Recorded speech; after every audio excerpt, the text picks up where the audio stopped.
Yeah, yeah.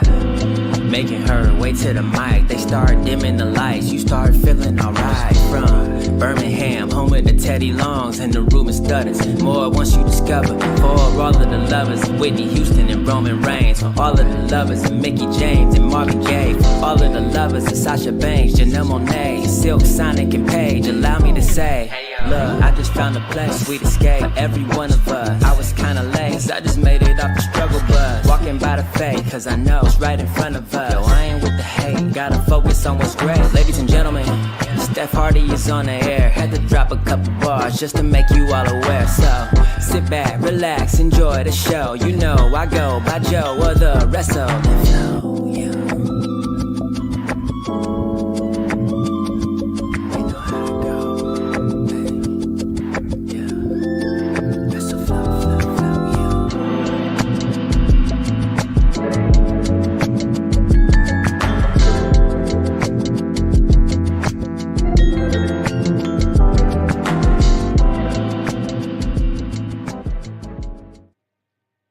Hey y'all, welcome to a new episode of the Hardy Wrestling Podcast Extra with your girl Stephanie Hardy. I know I'm a little bit late, but happy Monday. I hope everyone is having a good day in spite of all of what's going on. There is a lot of extra drama going on.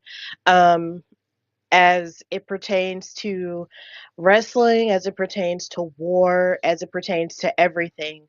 But hopefully, I can give you a little bit of an escape as we just sort of sit and wait and surround each other in light and love because this show I've been wanting to do this episode for a long time, and I didn't want to just wait for it because it was just, I don't know, didn't want to run the risk of waiting too long. But hopefully, this episode of HWP Extra can give you a little bit of respite in the midst of everything that's going on. So, of course, I'm your girl, Stephanie Hardy, host and creator of this fabulous platform you see before you, HWP Extra, the Hardy Wrestling Podcast as a whole, and, of course, co host and co creator of Steph and Cat Talk Wow, along with Katrina Blake of In Cat We Trust. And I'm a writer for Daily DDT as well as a color commentator that's been featured on various promotions. And I am here to talk about one of my favorite things that is happening and coming up within the next few weeks. In 3 weeks, if all goes smoothly, we will be having another pay-per-view that the fandom has been asking for and clamoring for and begging for a number of years to happen again, and it is happening. Because though of course we are waiting to hear what's going to happen with Night of Champions, after that WWE is set to have a weekend in Atlanta with the NXT Great American Bash, along with Saturday night's main event. And oh, we have a comment. um TMB2 on YouTube saying, hey, thank you for watching. I appreciate it so much. And everyone, thank you for watching on the platforms I have this up on. Thank you for watching. And of course, you can go back and watch it later once it's gone live and the show is finished. But in Atlanta, we are going to see the return of, drum roll, okay,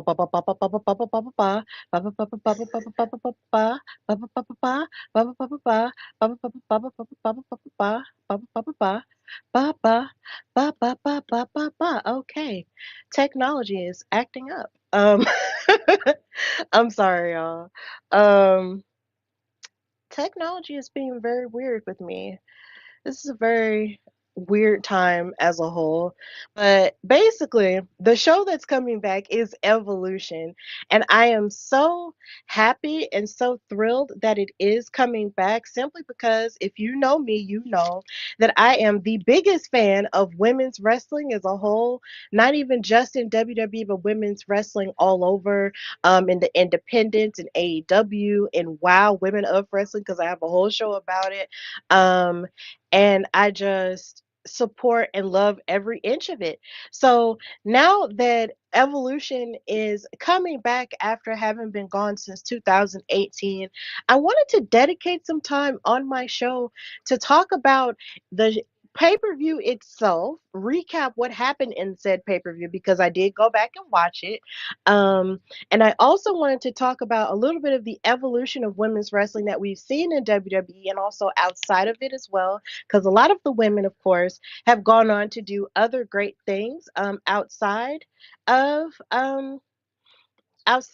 WWE, and just going on to also mention what it means for this iteration of Evolution too. So, um,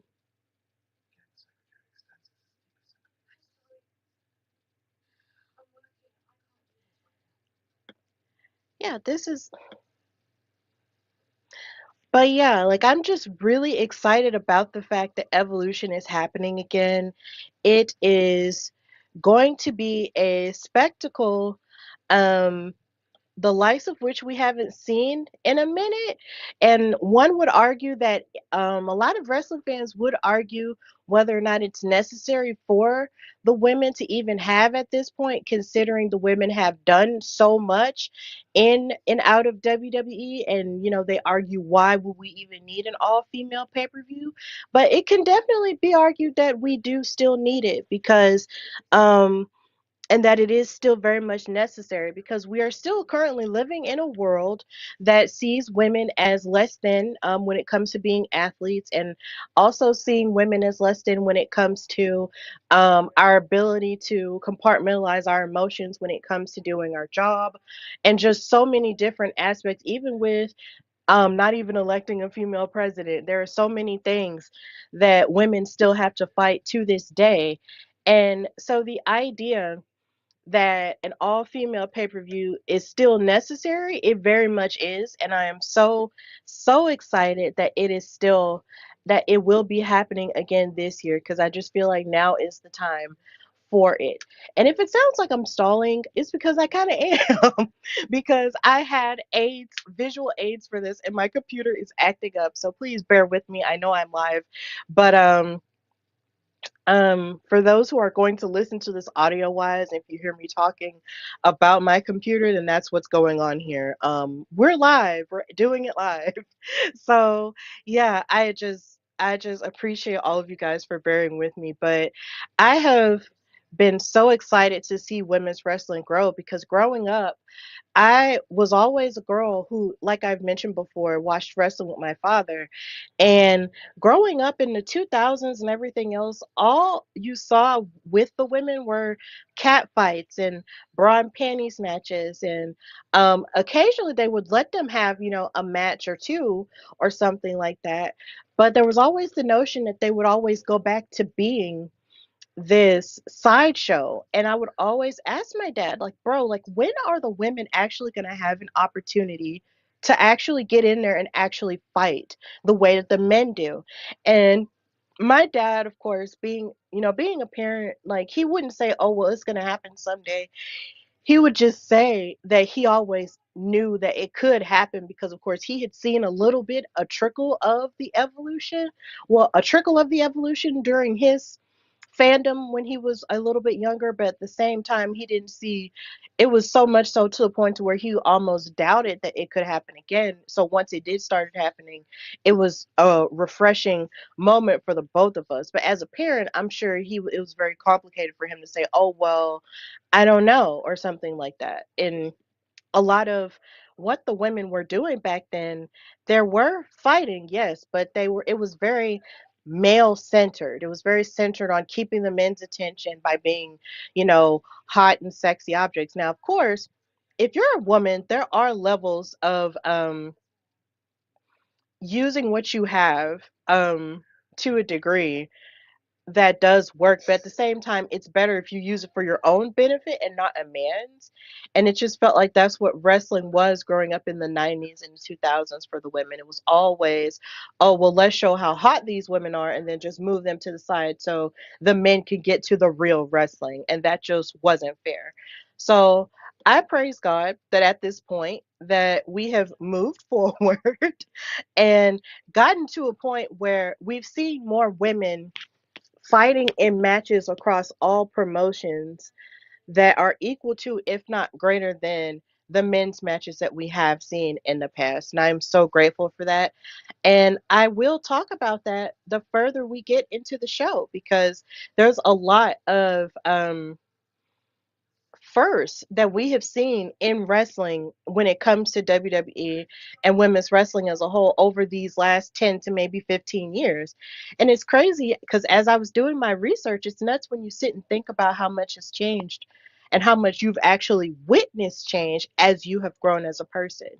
And you feel lucky to a degree because you're just like, man, like I saw this happen. I saw this match happen. I saw this historic announcement happen. And you just feel really grateful for having witnessed a lot of what has gone on. So hopefully at some point we'll be able to get to it.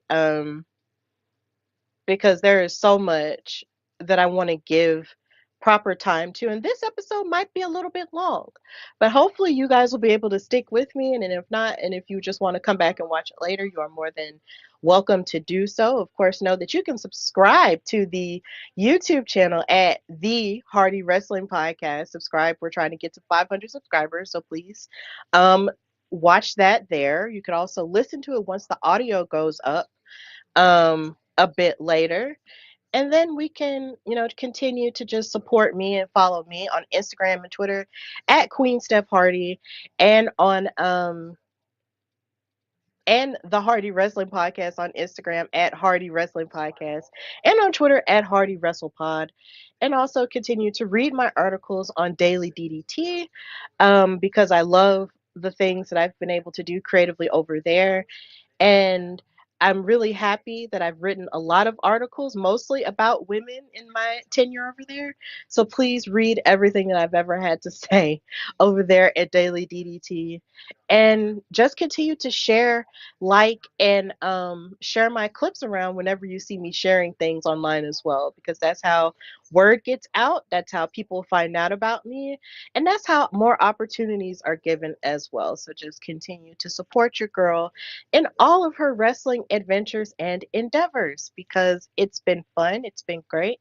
Um, and hopefully we can make more of the opportunities as they come and as I live my regular life because yeah, um I'm not out here like I'm not a full-time creator, but when I do create, I do try my best to create good stuff. So just continue to support me and great things will continue to happen. Also want to say thank you to the Humble Roses for having me on their show last week. That was an amazing time.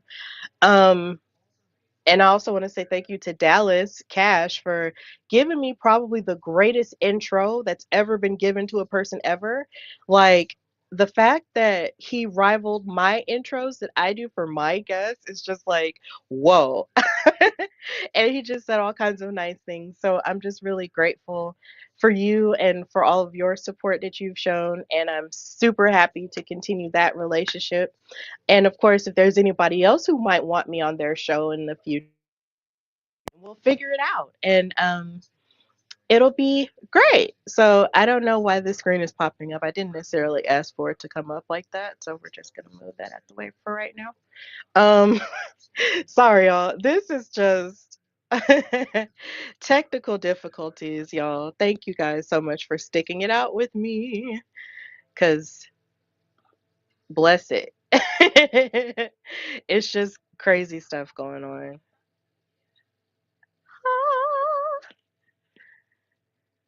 Ah, ha, ha, ha. Oh, okay. TMB2 on YouTube is saying the internet on her end has also been acting up all day. Well, yeah, mm, help it. I'm so sad because I really just wanted to give you guys, a really good show, and and the internet is really getting in the way of that, and I'm just really sad about it. But, we're gonna try our best. So, oh no. Okay. So, my internet is messing up. So actually, I think I'm gonna have to, yeah, okay. I'm not giving up just yet, guys. I'm really not. Um, I'm not about to give up right now because I worked too hard. I worked way too hard on this show to give to y'all and for my own personal um love over the subject to just give up on this because I just have to do it. So thank you guys so much for staying with me. If you're watching me live, I am dealing with some technical issues right now on my end when it comes to my visual aids, and it's just really upsetting me. So hopefully I can be able to fix it really soon, and if not, then I might just have to just reschedule the thing. And I don't want to have to because I just don't want to because I just want to do this right now because I was just very determined to do this show. Um but yeah, it's just the internet is just not being my friend right now. But funny enough, if I needed it to be my friend any other time, it would, but it's just not doing what I would love for it to do. So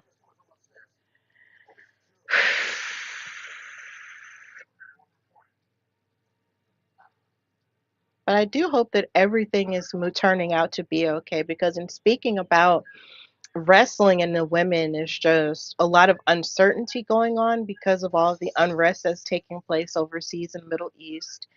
And WWE is supposed to be having Night of Champions in Saudi Arabia, and people have a lot of feelings about it because they want their talent to be safe and not being put in harm's way due to having this event and money and all of that. And I do, and ultimately, I just want everybody to be safe and sound. Um, it's just really crazy stuff going on. I hate war. Like, I really do just hate the idea of fighting with people to the point to where you have to prove a point by taking lives. It's just the worst thing ever. So I just hope that in some regard that a solution can be found where people won't have to get hurt. But we're still waiting, I guess, um, to hear what's going to happen this week. But just know that I am not a supporter of any of this. And I just figured I'd just say that now while we're waiting for everything to coalesce on the screen.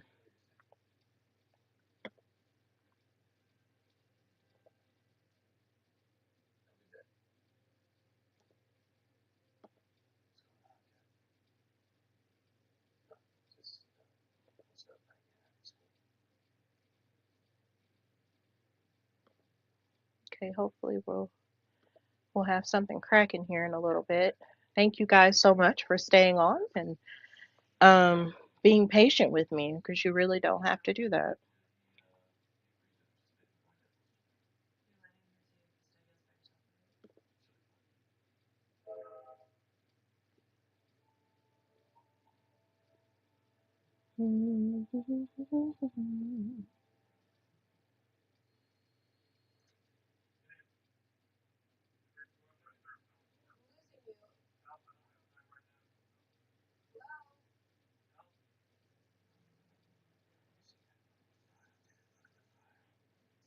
Okay,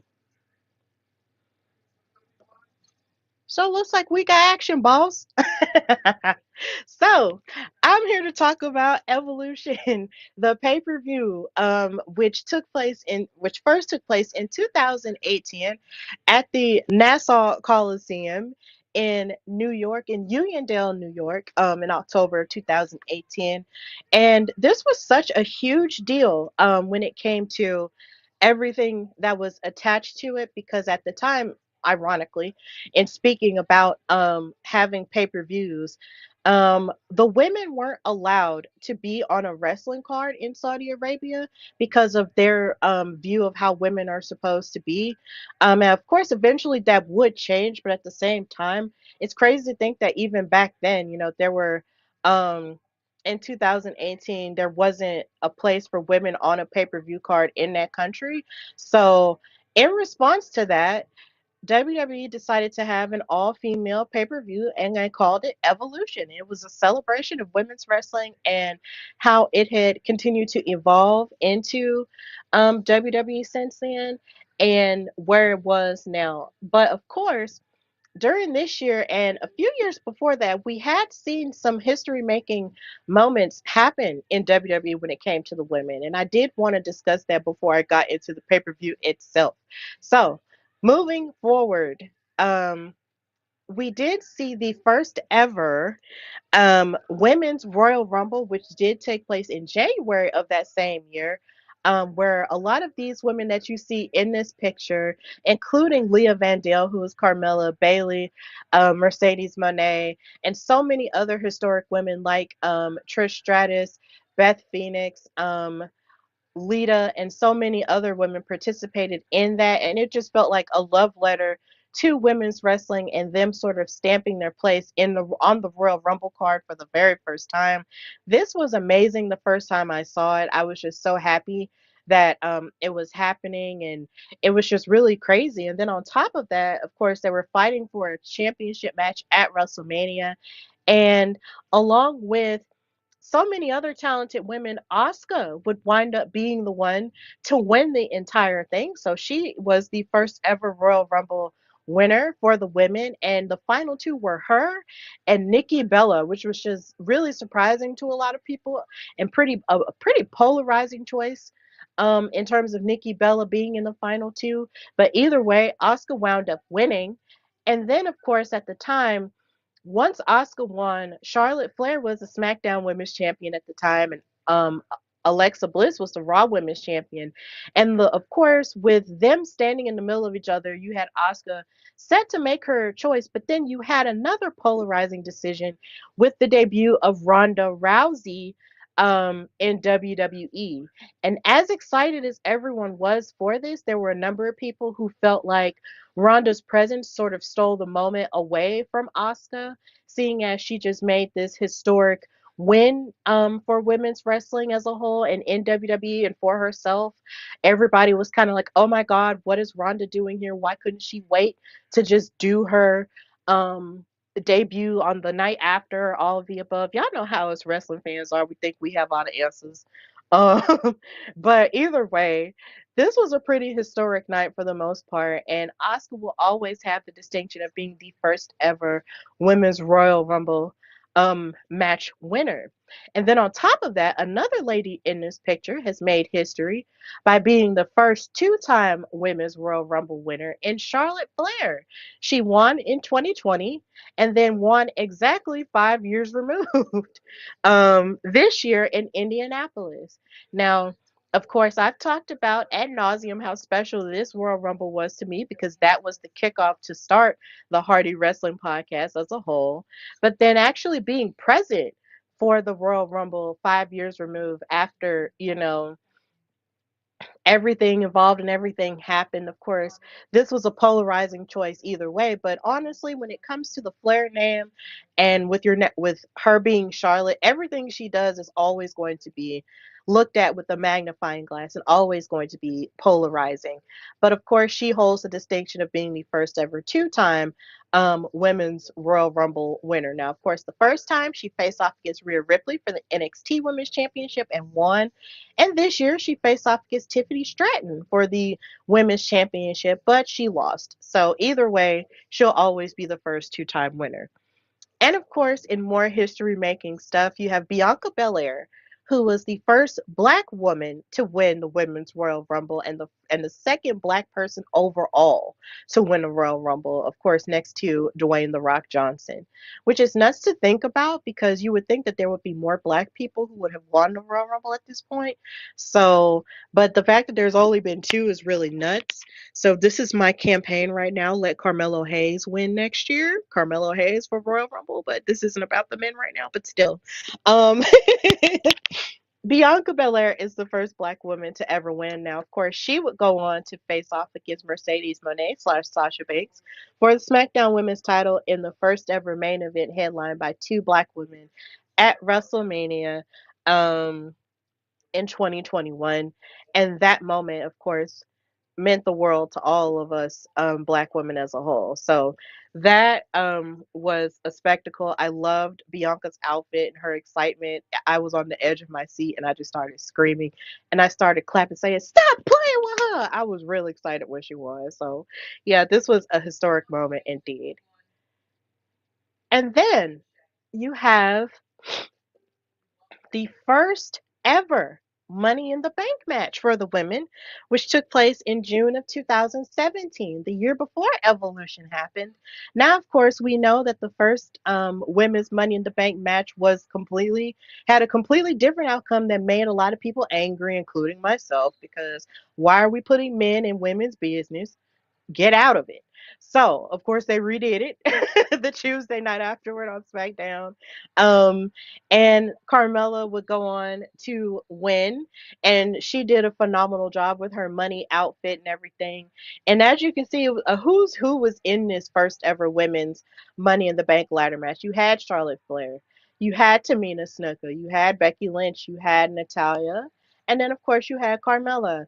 And a lot of people would argue that Carmella was kind of like I won't say the odd woman out, but she was the one that everybody kind of underestimated, which has basically been the story of her wrestling career as a whole. A lot of people didn't fully take her seriously until she actually started getting in that ring and getting stuff cracking while also being a very crafty girl too. And she would get her business done as well, and she would win the briefcase for real by herself. And that was something that I was able to be okay with because I mean having a man do it was really nuts. But I will say this, I did find out from watching an older Money in the Bank match that Maurice, who was an on-screen girlfriend of Ted DiBiase Jr., did try to win the Money in the Bank briefcase for him, but but considering the men had had multiple matches at that point and it wasn't successful, it was just really nuts. So for the women to have to deal with that, it was just no. I was like, no, like leave the men out of it. Let us do our own thing because it just means more. Because this was the first one. So yeah. Carmella slash Leah Vandale will always have the distinction of being the first ever Money in the Bank winner, and they gave her credit. Um, during this pay-per-view that they had this year in Los Angeles as well. So that was good to hear, even though the way she left the company exactly wasn't the greatest in terms of the terms, but still, I'm glad that they're still giving people their credit, even though they're not with the company anymore, because otherwise, that's just really petty, and we're not going to erase history here. So, Mela did that. Mela is money, and that was really cool. So, yeah, and then, of course, you have Naomi, who is the first Black woman to ever be Miss Money in the Bank, and the second Black person overall, like Bianca Belair was with the Royal Rumble. Of course, the first Black person being Big E to ever win the Money in the Bank briefcase, and now she's the first Black woman to ever win it. Her outfit was amazing when she won. She was giving very unhinged haughty here, and I was so thrilled that she won because the who's who in this match here again was really nuts because of course you had Julia, you had Stephanie Vaquer, you had Rhea Ripley, Alexa Bliss, and Roxanne Perez. So the idea it was definitely a battle of the new age women versus sort of like your building your icons and your legends going up against them as well. So it was really cool to see that sort of face off happen within that match. But I was so thrilled for my girl Naomi after everything she's been through, her standing on business for herself and now having this turn as this unhinged baddie that's just taking things, as she wants them. So I'm just really pumped that she got this. And of course, the Money in the Bank briefcase has a 100% success rate for the women since its inception. So I'm hoping it maintains because, oh my God, if Naomi loses and doesn't cash in, I will be so upset. I will crash out. I will literally throw water bottles. I will not be okay um if that happens. But hopefully Naomi will get a chance to kick all kinds of butt even more with this briefcase. So, yeah, it's it's gonna be fun. But big ups to her for being the first Black woman to win because that was crazy. Also, she's ranked number 5 on the on the BRP 50 this year. So if you have not looked at Black Wrestling's BRP 50 just yet, please go on their socials and do that. She was ranked number 5. Bianca was ranked number 3. So please look that up and check that out because their rankings are pretty cool. So yeah. And then of course you have another first. With the first Iron Woman match, which took place at NXT TakeOver Respect in 2015, October 2015, between Bayley and Mercedes Moné slash Sasha Banks. This was where this was basically Sasha slash Mercedes' swan song. Um, when it came to NXT because she was moving up to the main roster. And this was after their historic match that took place in NXT TakeOver Brooklyn, which many have considered and critically lauded it as the greatest women's match of all time. These women had the first ever Iron Woman match, and they also main evented this NXT TakeOver. So it was really great to see them get to this point. You had Bayley dressed up in her Iron Man inspired gear, and then you had Mercedes slash Sasha dressed up in her gear, which paid tribute to the first gear she ever wore in her NXT days. So it was really cool match. These women were being absolutely vicious to each other, as you can see. Um, and Bayley, of course, had to reach in her bag and torture Mercedes to death. So, in order to get her to quit, because this match, of course, if you've ever watched an Iron Man match or any of the Iron Women matches, which historically have only been two in WWE, you know how tough they can get. And Bayley wound up winning that one, but it was a really great match, and it was a great moment for Mercedes, who was going up to the main roster. And then Bayley was NXT Women's Champion at that time, so she was trying to retain that. And then, of course, the second um, Iron Woman match took place between Mercedes Moné and Charlotte Flair at Roadblock End of the Line. And a lot of people, including myself, had feelings about this Iron Woman match because, as good as it was, this was during the period where Charlotte and Mercedes were tossing the Raw Women's Championship back and forth between each other. The hot potato was hot potatoing at an all time high between these ladies, and it just felt like they just kept making it seem like Mercedes was just this weak woman who couldn't defend the title to save her life. And it was just breaking my heart to see my girl be treated that way. But that's what was going on there. And she wound up losing, but she lost in a very cool way. And she was bleeding and everything. They were just giving it to each other. And then, of course, when it comes to more first, you have Mercedes versus Charlotte in Hell in a Cell. This marked the very first time that the women were able to main event a main roster pay per view. Because, of course, Hell in a Cell is no longer a pay per view anymore. It's just a specialty match. They've switched it back to it being a specialty match to end all rivalries like it used to be. But when it was a pay per view, the women had never main evented until these two. And this was in Mercedes's wrestling hometown of Boston, Massachusetts. And everyone thought for sure that she was going to win this match. I thought for sure she was going to win this match. My heart was broken when she did it. I was like, excuse me, how dare y'all? Like, I remember it like it was yesterday.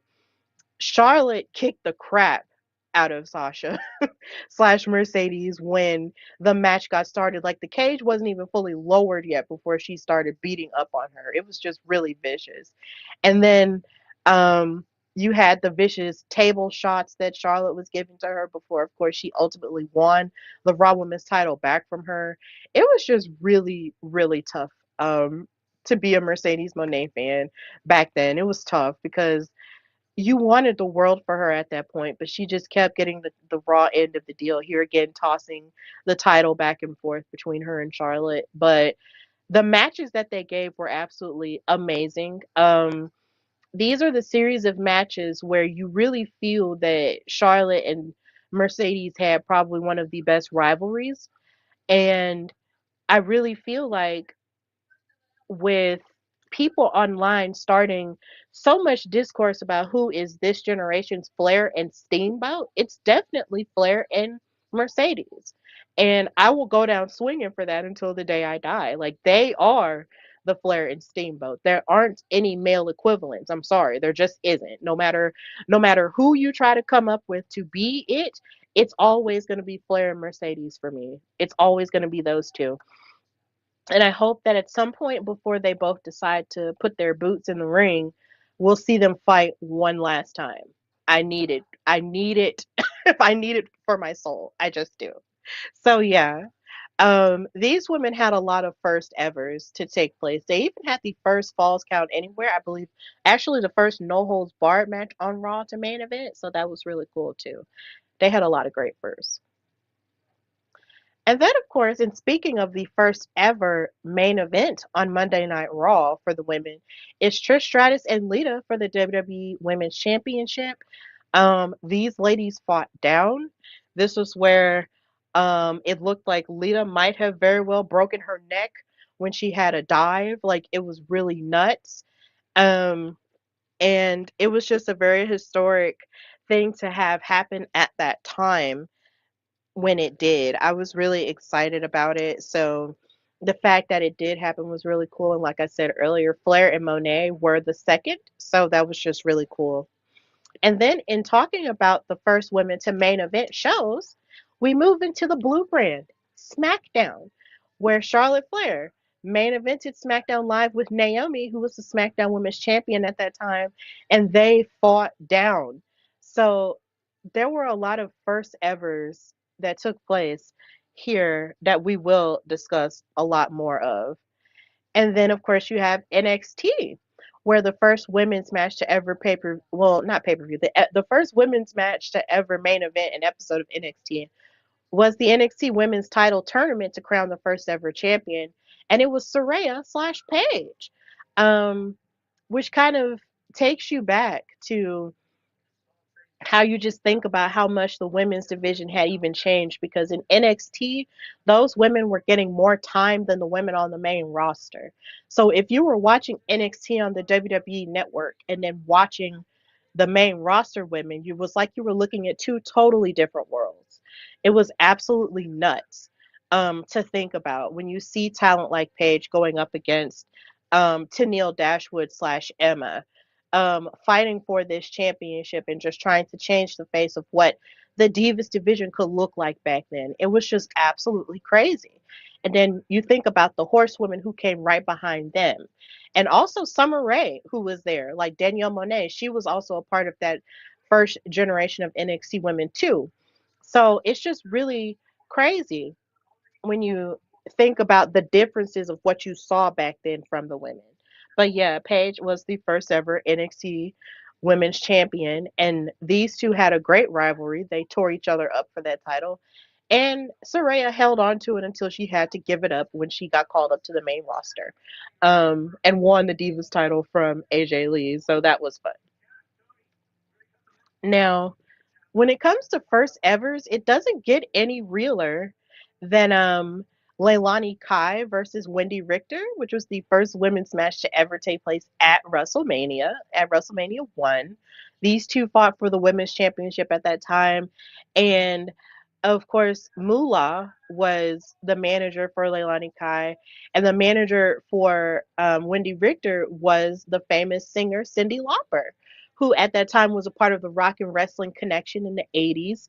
So that was sort of like a tie-in to all of the spectacle of what WrestleMania would turn out to be, and as we know it now. Um, so yeah, it's crazy to think about that match being the first ever one to take place at WrestleMania. And then of course you fast forward to now where you have multiple women's matches burning the house down over the course of 2 nights. It's great. It's just really, really great. And these women were a part of that change. Now, hopefully, at some point, we'll see Leilani Kai get inducted into the Hall of Fame, and so will Cyndi Lauper at some point. But either way, they were the first to ever do it, and I think that's just really incredible. So, moving forward, with more first evs, we have the first women's main event taking place between Becky Lynch, Charlotte Flair, and Ronda Rousey. And of course, this was in 2019. This was the last one night WrestleMania that took place in MetLife Stadium. And this was a huge deal at the time because even though a lot of people gave Ronda Rousey a lot of crap, and I'm definitely going to talk more about that as we get into the show, um, the women being in the main event would not have happened, I feel, if it was not for the cachet of Ronda Rousey's star power and brand power. Now, of course, you do have Becky Lynch, who was an undeniable star amongst us wrestling fans at the time, and Charlotte Flair being an undeniable star, even though a lot of people argued that she should not have been shoehorned in. Honestly, you couldn't have had a better clashing of stars in this match to be the first one ever. And the fact that now Becky Lynch stood as the winner take all in the midst of it was just really cool too. So that match was pretty good and it was very hard hitting and scrappy between all these women. But ultimately, I'm happy that Becky Lynch wound up winning. It was just really cool. And this was also during the time in which we found out her and Seth Rollins were a thing. So that was really fun too. But either way, she won the first ever women's main event at WrestleMania, and it was really cool that she gets to hang her hat on. Now, but was it the best women's main event? No, it was not, because you had Bianca and Mercedes, who were the first Black women to ever main event WrestleMania, like I mentioned earlier. These two women had the best match hands down, and I feel like there's low key a reason why. I mean, there are multiple reasons I'm sure why the women have not main evented WrestleMania since they have. But the fact that these women put on such a great match and there hasn't been one to follow it in the main event of WrestleMania since. I feel like that says a lot about the quality of this match. And I've gone back and watched this match so many times in the last few years since it happened. And it's one I never get tired of looking at. And yes, you can argue that I won't get tired of watching it because I am such a Mercedes Moné fan. But it's not even just that. It's just the fact that this match is so good. And Bianca was so good even in the beginning of her main roster run that it was just so magical to watch these two fight. And they didn't have another singles match against each other after that, even though it was set up for the SummerSlam of that year. It wound up not happening for weird and mysterious reasons, which took Bianca on another journey, but it's okay because this match was historic in and of itself. And this is another thing that I hope happens again. Um, Once Mercedes does, if she does decide to return to WWE, because we just need it again. I need it again for my health and for clear skin. Please, please. But this is an amazing first ever to take place and to have witnessed. I cried afterward and sobbed. It was great. And then of course you have the first ever NXT UK Women's Champion. I'm gonna get to the pay per view, I promise. But I just have to talk about all these first evers that took place before and after Evolution. And you have Rhea Ripley, a baby Rhea Ripley with all this attitude and blonde hair, going up against a rock star Tony Storm for the NXT UK Women's Championship. And of course, this match was very hard hitting. NXT UK was the bomb, and I do recommend that you go back and watch it because I actually used to cover it with Katrina on another platform. And the episodes we did watch were fantastic, and I hate that and NXT Europe wound up not happening. Like, because what do you mean? The talent from Europe was fantastic, and Rhea Ripley was the first ever UK champion, and I have this belt, so it was really cool. The action that was going on over there was pretty awesome. So Rhea was ahead of the curve before ahead of the curve was really a thing. She was out here doing the best stuff. And then, of course, you have the longest reigning NXT UK Women's Champion being Alba Fire, who back then was known as Kaylee Ray, KLR. And she held that title forever, okay? Like, she held that title, like, from August of 2019 to June of 2021. And the person who dethroned her was Mako Satomura. Pretty nuts stuff. But and you wouldn't know it now because of what she's doing on the main roster. Now, mind you, I enjoy the Secret Hervis. I absolutely do. I love the Secret Hervis. But I low key feel like her, you know, mind you, her being a tag team champion will always be cool with the unholy union, but I still can't help but feel that she's being underutilized to a degree after seeing everything she did in NXT UK and everything she did in NXT itself. Like, holy cow, this woman held that title in that modern era for such a long period of time. And no shade to Bianca Belair, but at the same time, Miss Ma'am held on to this. So I don't know. They need to figure Miss Ma'am out. But she was out here hanging on to the title for a long time. She was the female Gunther, basically. So yeah. And then, of course, you have the first women's match, the first, I guess, supposedly televised women's match in WWE being Wendy Richter versus Moolah in 1984 at the Brawl to end it all. This there's an asterisk on this. Do not take this as gospel because I was trying to research the first ever women's match and I got this match. I got Velvet McIntyre versus Princess Victoria. Um, please do not hold it against me. It was kind of shaky. So I'm just trying to be as accurate as I can. And if I'm not as accurate, it's because the information itself wasn't the most accurate as it could have been. But I just wanted to give every woman their props for being first evers and stuff like that. And I just wanted to discuss it. So yeah, these could have been the first ever matches to take place on WWE television in the 80s, but I can't confirm it, and I don't want to be the person to say, "Oh, well, this happened at this," because first of all, I wasn't there. I wasn't born. Um, so yeah, we're gonna move that part out of the way. But secondly, I really tried my best to research it and look it up, and could not find anything specific. But big ups to these women, for being the pioneers of the '80s. So yeah, and then of course you have Jacqueline who is the first ever who was the first black woman to be the women's champion after defeating Sable for that title in 1995, I believe. So that was a really cool thing to find out, and she held on to that title as well as the cruiserweight championship for a while too.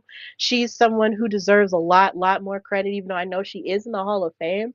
I hope that somehow or another we'll see her involved in Evolution or involved in producer work because we have heard about Jazz being involved in training work down in NXT and the PC. So hopefully we'll get to hear and see more of her in the future when it comes to being involved with the women in WWE pretty soon. And then, of course, you have Michelle McCool, who is a judge now on season 2 of WWE LFG. She was the first ever Divas champion. And I know a lot of people have feelings about the butterfly belt, but at the time, because I'm such a girl who just loves cute pink things, I thought this belt was cute. I had a necklace with it on it because I wasn't buying belts for myself at that time. And I just thought this belt was really cute. And there's a part of me that does still want it because I want to collect every women's title that's ever existed before I die. So the Divas title is definitely going to be one of those. And Michelle McCool holds the distinction of being the first ever girl to hold the butterfly belt, which is still very cute to this day. So that's really cool. And of course, like I said, she is a judge on LFG and she's married to The Undertaker, which means there's a lot of great wrestling knowledge that's happening in that season and in their house. So that's cool. And then, of course, you have Mercedes Moné and Bailey being the first ever women's tag team champions of this era because there was another era in WWE where there were older women's tag team champions, but I forgot somehow to research who that was. But they do have it in their encyclopedia of sports entertainment. So, big ups to them, to the women. I believe it was the Jumping Bomb Angels who were the first. Um, in that older era, but of course now we have these first evers who are Mercedes and Bailey because of course they fought for more for the women to do when it came to the tag team titles. But of course people there's the notion that the tag titles are cursed because of a lot of the issues that have been plagued with the women once they hold the titles and stuff, but it's just really crazy. But either way, the intention of why these women wanted to start the tag team division for the women was nothing but pure. So they will always be the first women's tag team champions in this era, and I feel like their intentions were pure behind it. Now, of course, everyone else's intentions, I can't speak to that. So, yeah. And then, of course, we have Chelsea Green, who was the first ever women's United States champion, because, of course, as the fandom have collectively rallied for um, more mid card titles for the women, and we've seen the success rate of the mid card titles on NXT, we have Chelsea, who was able to win the United States Championship against Michin at Saturday night's main event. This was a fun moment, and it was a well earned moment for her because of how hard she's worked throughout wrestling, throughout her entire life to reach this point. I was so happy that she was able to win. Then on top of that, I'm happy that I've even gotten to interview her after her United States title win, and even before that. So she is someone who's just so entertaining, and she's so good, in ring and everything, and she's just somebody I just can't wait to see grow a whole lot more. Um I want to see her be Miss Money in the Bank at some point, but either way, her being the first person to sort of solidify this mid card title was pretty awesome. So that was really cool. And then, of course, we have Lyra Valkyria being the first ever women's intercontinental champion. But then, of course, she's the first intercontinental women's champion in the formal sense. But then we have China, who won the men's IC title back in the day.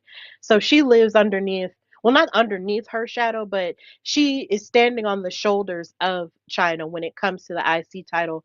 And boy, did she have a good run with it. She had amazing matches, and her matches against Becky Lynch were pretty solid too.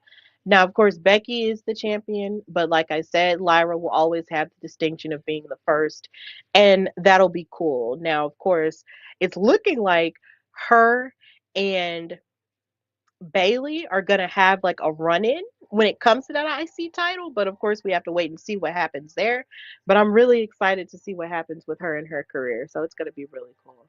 Um, yeah, it's gonna be cool. And then, of course, we have Kalani Jordan, who was the first ever NXT Women's North American Champion.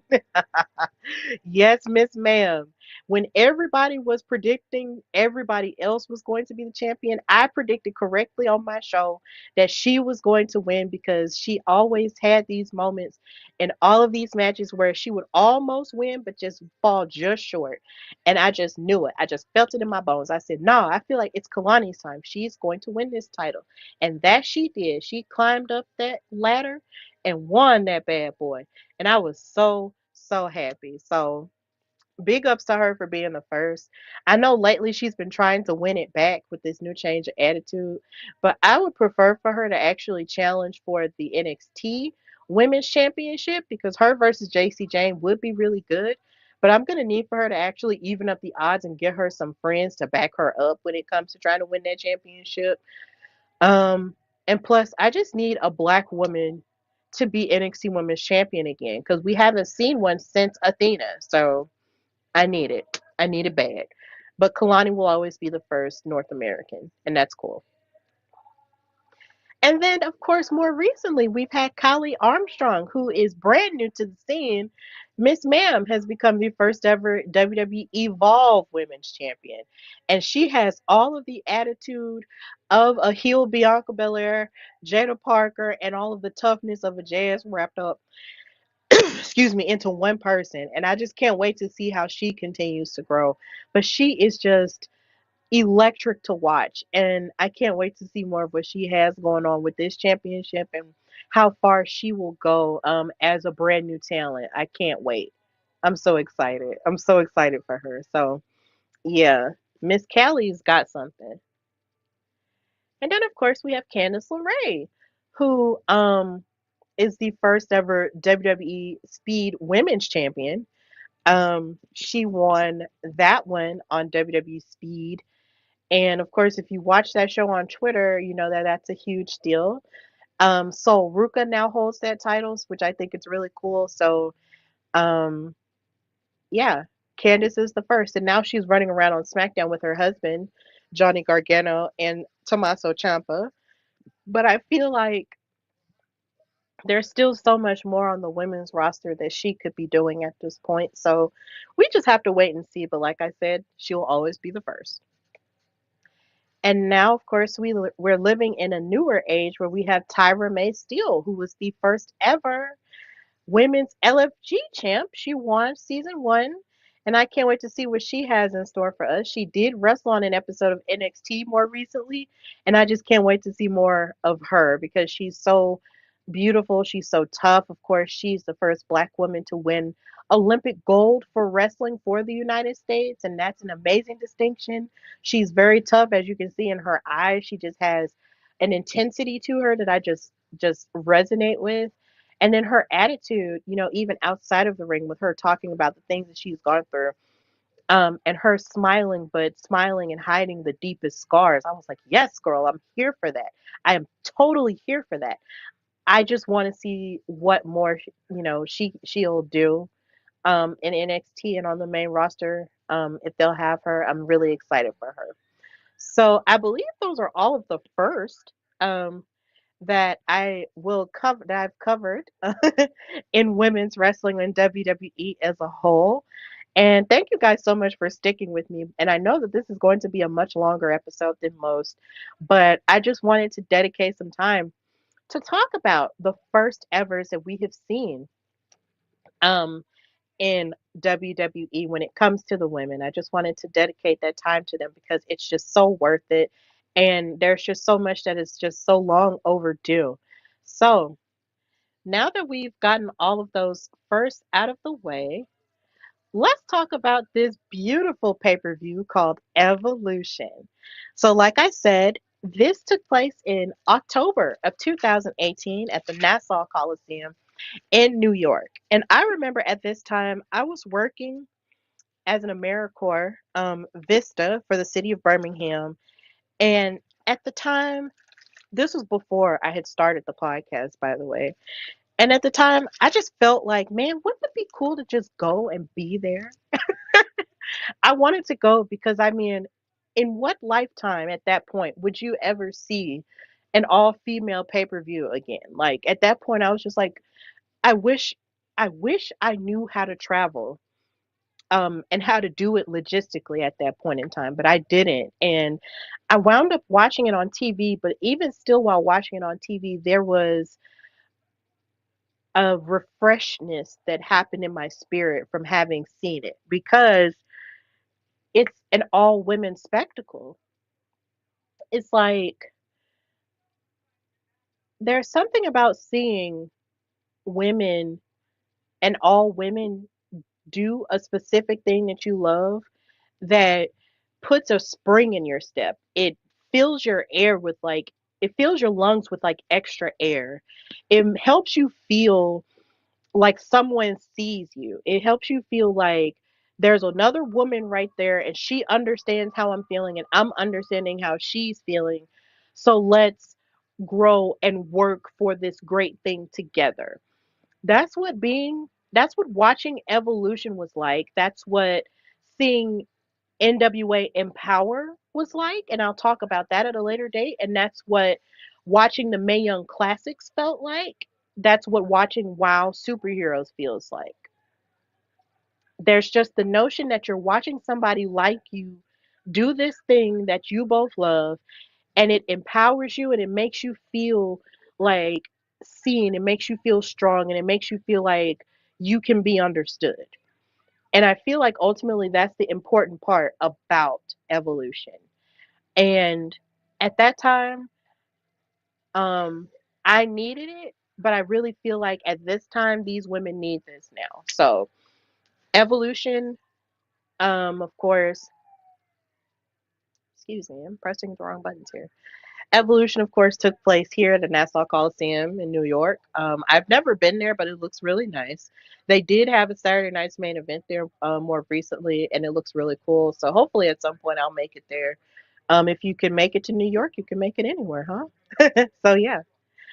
The pay-per-view started with a performance, a musical performance. You could tell that this was sort of like a Triple H led event because at the time when he was running NXT, he had no problem slapping a rock act on one of his pay-per-views, and this was no exception. Um, Lizzie Hale and Nita Strauss played guitar and sung this song called Evolution. And in the words, she was singing evolution, you had yours, now I'm taking mine. And in that, in that regard, they had the women showing up on the Titantron with the colors and the lights and everything, with the women wrestling and fighting and all of the above, and it was just really cool and awe-inspiring. And then of course, before the performance took place, they showed this montage that was narrated by Stephanie McMahon, where you were seeing a lot of the first that the women were doing, of course, in the present day at that time and at that point, but then also in the past. And it was just so beautiful. And if you were to go back and watch that pay per view, which I highly recommend, it will feel you and inspire you and make you low key want to cry. It really will, because it's just so awe inspiring. It was just so, so beautiful. Like, it's not like this was just a pay per view that they just slapped together and people just decided that they just wanted to see it again because, oh, well, it was just an all female thing and people and women's wrestling fans, just don't want to get over it.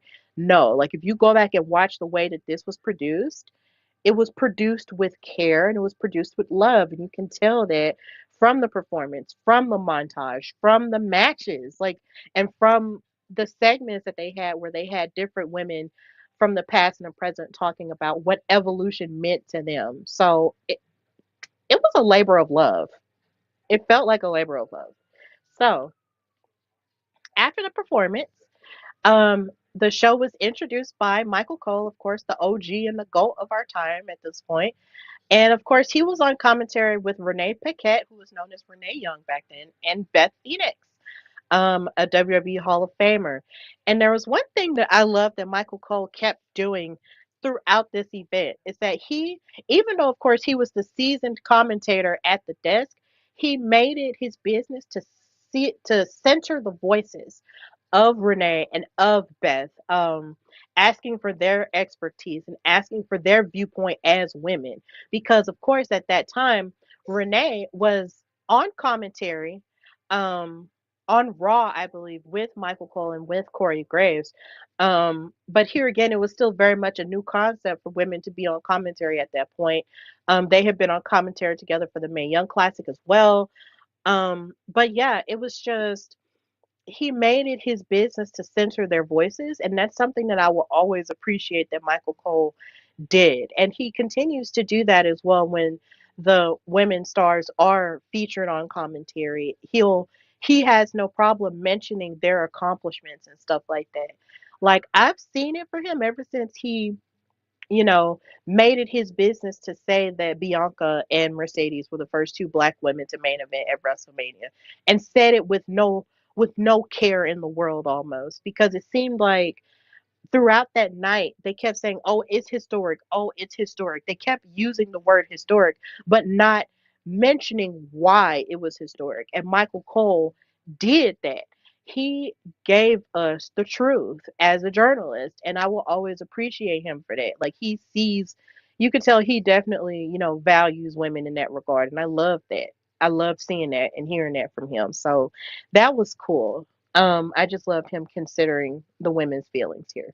So big ups to you, Michael, and big ups to Renee and Beth, who carried um, great information throughout the match and also gave very real reactions to the things going on as well. So it was really cool too. Um, Maybe Renee should be on commentary in AEW. Maybe she should put her on for AEW, please. Um, so yeah, do that. And then, of course, you had Lillian Garcia, who was there as a ring announcer along with Kayla Braxton slash Kayla Becker and JoJo Offerman. They were all serving as ring announcers. And the story that really gets me when it comes to Lillian Garcia is just the fact that she talked about how years ago when she first started as a ring announcer for WWE, there were times that she would be the only woman on the card.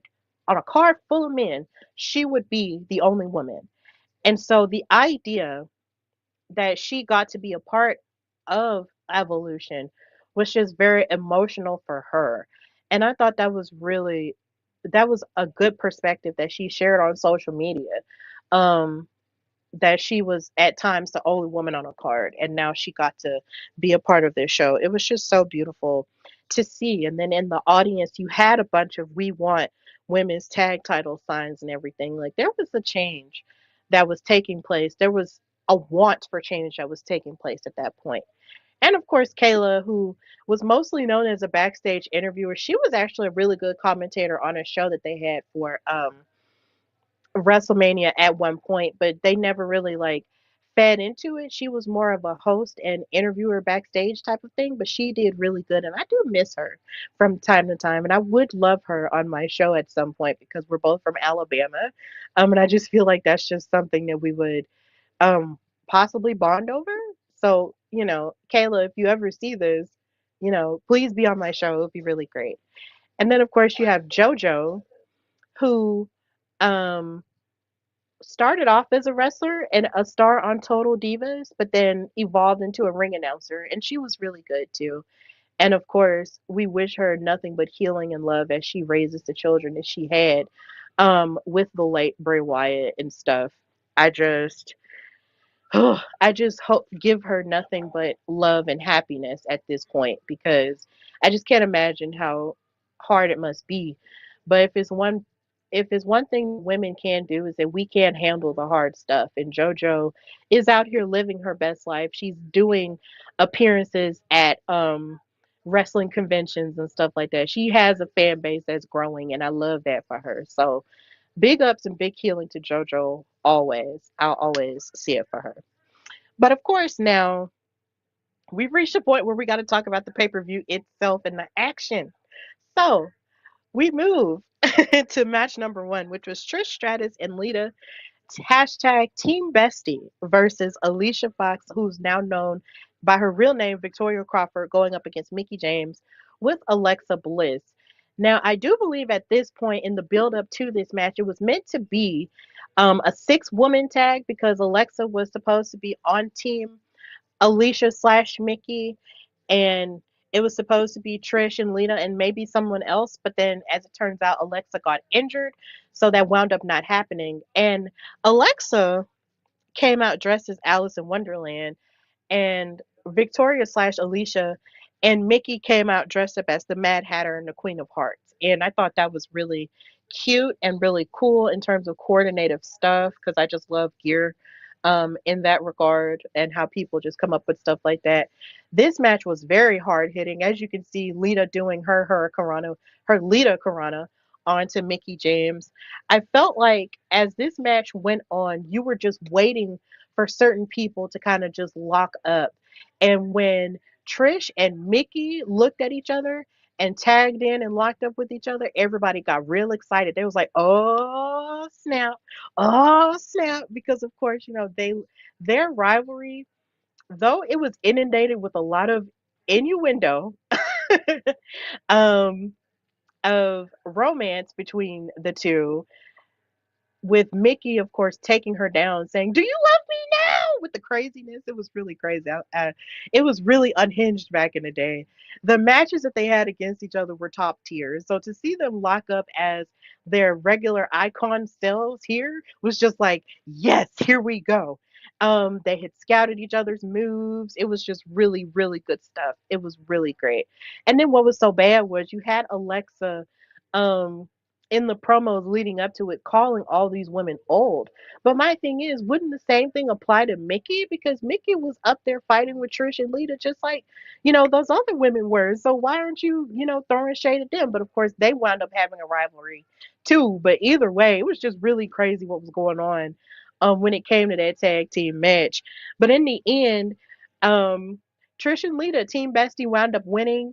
It was a really cool tag team match. There was lots of great action, lots of chants of "You still got it!" Clap, clap, clap, clap, clap.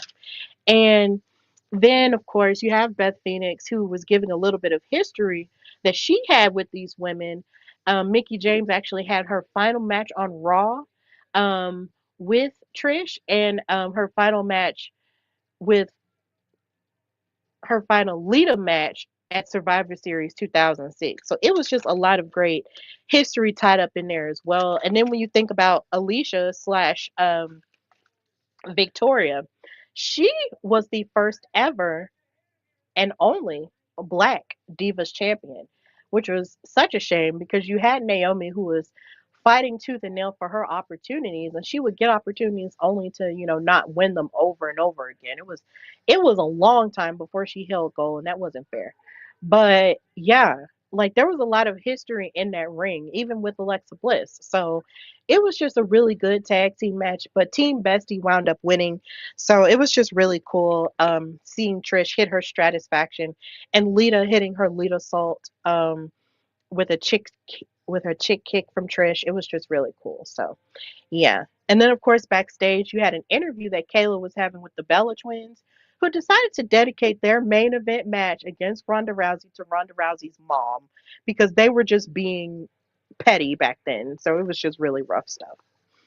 But moving forward, they had a 20-woman battle royal for a future women's championship match. Now, at this point, um, now of course, when it came to this, they could choose whichever one they had. It was almost like another Royal Rumble, except it was just with 20 women. And starting the match, you had Naomi and Michelle McCool. You had Daria Baronato, who was formerly known as Sonya Deville, Alundra Blaze, Leah Vandale Carmella, Zelina Vega, who came out with Andrade's theme song, which was so funny to me to have to hear, but that's what it was.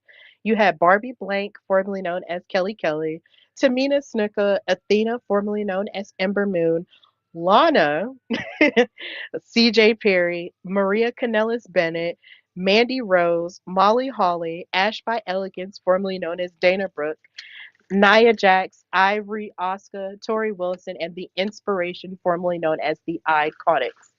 And like I said, it was essentially a who's who of, I feel like I've said this in this episode 1,000 times, but when matches like these take place, it really is like a who's who of women in them. And in this battle royal, it was a battle of the newer girls versus the icons. And it was just really interesting to see how even then all the OGs ganged up on the iconics to toss them out because they were making fun of everybody.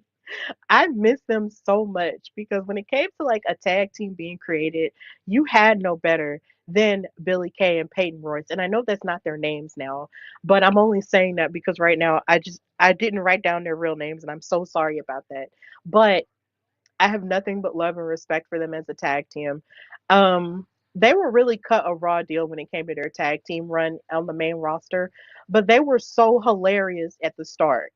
And that's why they really gave it their all once they got it started because they got it started and the OGs were like, "Look, we're going to toss you guys out of here cuz clearly y'all aren't serious about this." And they got eliminated. And then the match went on and I just remember wanting Zelina to win the whole thing because I always want her to win everything. Her gear was giving um Joker not Joker vibes, but the Riddler vibes. And I was just like, I just want her to win. Like, I always rooted for her in everything. It was so funny. Molly Holly wound up getting eliminated by Sonya, and her and Mandy, who were basically Fire and Desire at this time, eliminated Kelly Kelly. And then Mandy actually eliminated Tori Wilson and Sonya, which everybody thought was going to lead to them feuding against each other, but it wound up not. And it was just really funny. And Naya wound up getting rid of Alundra Blaze, which made me sad because I feel like when it comes to these battle royals, the legends wind up getting eliminated so quickly. And it's just like, I want to at least entertain the notion that maybe an OG can win this thing. So don't just eliminate them so quickly. My God, come on, keep them in for just a little bit.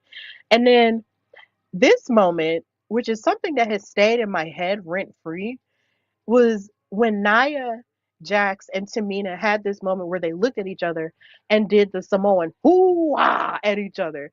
And it was just so cool. And I'm so happy that I actually got to mention this to Naya when I interviewed her at the Royal Rumble, because this moment was just so amazing. Because, excuse me, you have these two Samoan goddesses roaring at each other either fought or before they fought or whatever. And it was just really cool. But they wound up eliminating Lana after this point because she tried to get in on the action and it didn't work. But this was just a really important moment Polynesian for Polynesian representation. And I thought maybe this could lead to them fighting or having a feud down the line, but it didn't. But either way, this moment, it just lives in me for some weird reason. I just love it. I just loved it when it happened. I was like, ah! I just got really excited um, when it did take place. But in the midst of everything that had happened, even though everybody was chanting for Ember Moon slash Athena to win because she wound up being in the final two with Nia, Nia wound up winning and she got a chance to choose what title she wanted to go for after this point. And I believe she won a blue championship that looked like the SmackDown and Raw championship, but it was light blue because they were selling it for a moment, but then they got rid of it and it bummed me out because it was really cute. But yeah, she won the battle royal and it was really cool because she was a good guy at the time. And Nia Jax as a good guy was really cool, and I could get behind it because she was really sweet and stuff. um and she's really sweet in real life anyway. But then of course, once she turns heel, she's menacing and she'll knock you over and she doesn't care about friends and all that. So yeah, it was amazing to see her have that moment and then hug The Rock's mom afterward because The Rock's mom goes to all these events. So it was cool. So after the Battle Royal, oh, I did want to discuss Athena before I go to the next match. I felt like during this time, with all of the cheering that Athena got at this time, the crowd was definitely behind her because they felt like her finisher was cool. They felt like she was an amazing wrestler. But then it was just her injuries that kind of got in the way. And then it was also just the way she was being viewed on television. That wasn't exactly, I mean, or at least by the powers that be, that wasn't exactly resonating. And it made me sad because the first time I saw Athena, it wasn't even on TV. It was live. It was when NXT would do live shows and they would go on tour and do house shows. And they came to Birmingham. It was when they came to Birmingham the first time. And this woman hit her eclipse from the top rope. And I almost gagged because I was like, excuse me? What is this? How is this? Why is this? Athena just gobsmacked me. And from that point on, I was just ready to see her soar. And then, of course, once she finally became the NXT Women's Champion, they came back to Birmingham. We took a picture together. It was really cool. But in the end, her WWE run, she was put back on NXT and she had a run with Shotzi in the tag team division. But in the midst of that, there just wasn't much that could have been done at that, I guess, that they did for her, and it made me sad. So to see her evolve into what she's grown into now in AEW and in ROH as the forever women's champion, it's just nuts. It's absolutely nuts. She is so talented. She has been responsible for the careers of many women that we're seeing rise up now, like Maya World and so many others. And you would think that in all of this time with her being the forever champion down in Ring of Honor, that she would be given her flowers with a match at All in Texas. And it doesn't seem like that's gonna happen, even though people are rallying for it. I hope that she gets it. Because a lot of people were hoping that she was going to be the one to challenge Mercedes um, at All in Texas because they were using her for all the promo. But at the same time, it doesn't seem like she's being put on the card, even though it's rumored and highly speculated that her versus Thunder Rosa could be on the card. So I don't know, but I just wanted to come on here and say to witness the evolution, all puns intended, of Athena from Ember Moon till now. It just has just been amazing to see, and I just want to see her get all of her things. I just want to see her get all of her things before it's all over because she definitely deserves it. She's so good. She's been good for a long time and she just deserves more credit. So, yeah, I just wanted to talk about that before we move on to the next match. Now, there's Miss Ma'am right there. Now, the next match was the finals of the Mae Young Classic. This was the second and last Mae Young Classic final that they ever had in WWE. And this was between um, Io Shirai slash Io Sky and Tony Storm. Now, this was an interesting story because as someone who watched both of them, Tony Storm really enthralled me because she just had a different kind of look, even though she was blonde. She wasn't like your regular blonde. She was sort of like a rebel rock star kind of blonde. And I really liked that. And she just impressed me as a wrestler. And then on top of that, in 2017, she got to the semifinals of the Mae Young Classic, but wound up losing because, of course, Kyrie Sane would go on to win the Mae Young Classic then. Um, and then, of course, you have Io Sky, who was an icon in Japan, who was known as the Genius of the Sky, and she was very acclaimed in Stardom and in other Japanese promotions.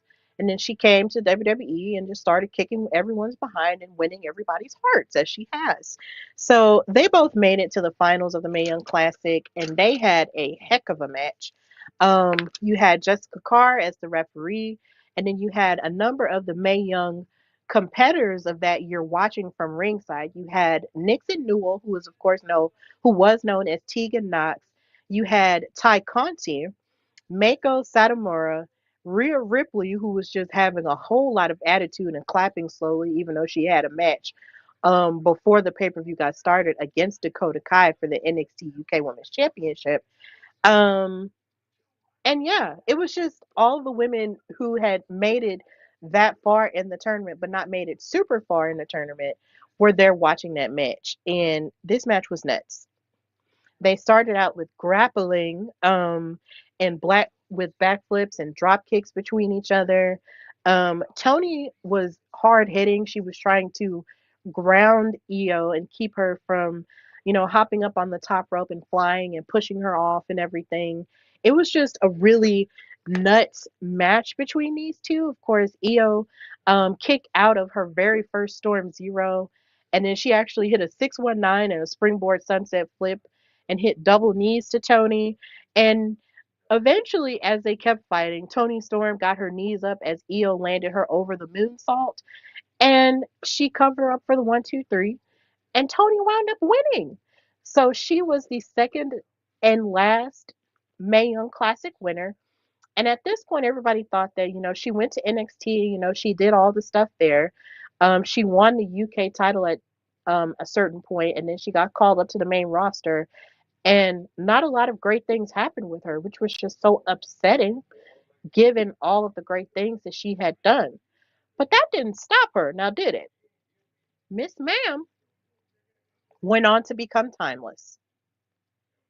She went on, reinvented herself in AEW, and became an undeniable star, and became, I believe, a 4 or 5 time, please forgive me if I'm getting it wrong, AEW Women's World Champion, and an actress as well because she was in Queen of the Ring as Clara Mortensen and she fit the description perfectly.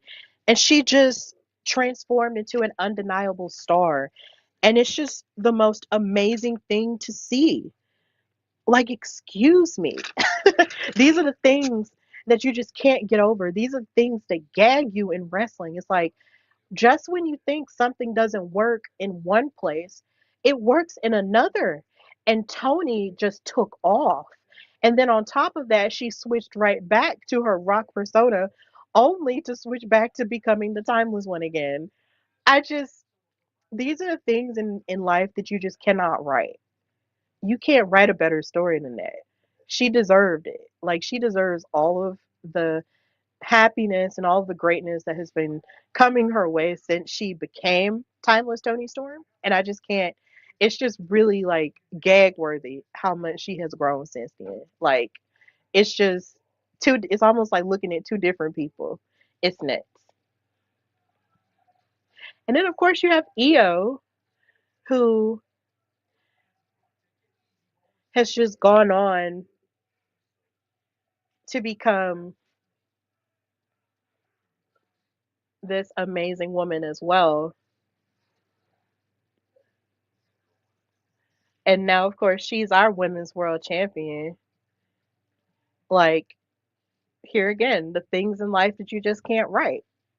It's like she went on from just becoming this excited, this girl who's just excited to be there, to someone who has pinned Rhea Ripley multiple times, who's pinned Charlotte Flair, who's pinned all of these different people to become the champion that we know her as today. And on top of that, she was a part of this critically acclaimed WrestleMania match she just had with Rhea and Bianca. Like, these are the things here again that you just can't write.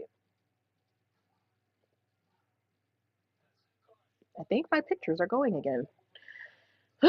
Well, oh, wait, no, we're back. Yeah. These are the things in life that you just can't write. But either way, it's just chilling to think about how much these women have evolved and have grown since then. So it's just beautiful, beautiful stuff. And then on top of that, for her to even be in the faction known as Damage Control with Kyrie, who we will talk about a little bit later, and Bailey and Dakota Kai. It's just crazy to see just how much growth all of these women have had since then. So you just love to see it. You just love to see it. This match at WrestleMania was nuts. Even though in this picture it looks like Io was being thrown back and forth like a rag doll, this was a nuts match. It's probably one of the best matches of the year, in my opinion. I couldn't breathe the whole time. So the next match we're going to talk about from Evolution is another tag team match, but this is a six-woman tag between the Riot Squad, Ruby, with Ruby Riot slash Ruby Soho, Sarah Logan, and Liv Morgan versus Mercedes slash Sasha, Natalia, and Bailey. And this is also interesting in talking about Evolution, with all puns intended. When you see Bailey with the ponytail as the hugger in matching outfits with Mercedes, because they were boss and hug at this point, even though they had their back and forths, they were still very much best friends. And then they tagged with Natalia, as you know, they all had a qualm with the Riot Squad because they were out here just raising all kinds of hell in the women's division when they got called up together as a unit. Um, the Riot Squad was so serious back then that when they all got called up, they got the day that they got called up to the main roster tattooed on the back of their necks. That's how serious their friendship is. And I think that's just how close they were. So it just blows my mind how life and wrestling wound up pulling them apart, in a sense that Liv is the only one left. Mind you, I know she's injured right now. But Liv is the only one left who is just one thing after thing. She's been a Miss Money in the Bank. She's been a SmackDown Women's Champion. She's been a Women's World Champion. Like, she's been a tag team champion multiple times. Like, there's so much that Liv has gone on to do in spite of crazy things and crazy, character things that she has undergone. And then you have Ruby, who was such a great wrestler but just wasn't utilized to the best of her, um to the best that she could be utilized at.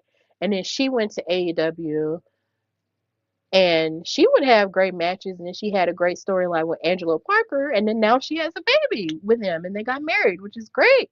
And Sarah Logan, who's a mother now, and that's great too.